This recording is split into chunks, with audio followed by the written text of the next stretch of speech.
मित्रांनो, स्वागत आहे तुमचं शेतकरी किसान या चॅनलमध्ये. बऱ्याच ऊस उत्पादकांना आता काळजी लागत आहे की शेंडे वाड्याचे पिवळे का पडत आहेत.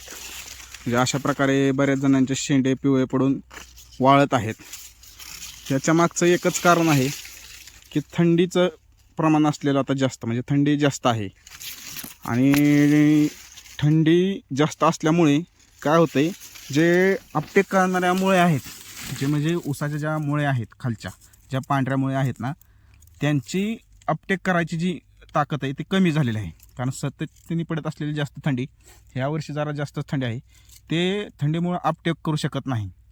ह्याच्यावरती एक उपाय आहे, एक तरी म्हणजे रात्रीचं पाणी देणे ऊसाला, आणि त्याचबरोबर ठिबक असेल तर त्यात ठिबकमधून सरपल सोडलं, ठिबकमधून सोडले तर बरेच होईल, जेणेकरून हा पिवळापणा कमी होण्यास मदत होईल.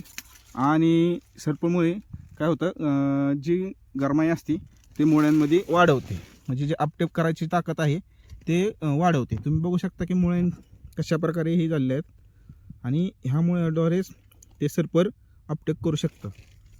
सरपरने तुमचं बऱ्याचपैकी काम, अपटेकमुळे बरेच पिवळापणा आपला जाईल आणि ऊस जागेवरती येईल.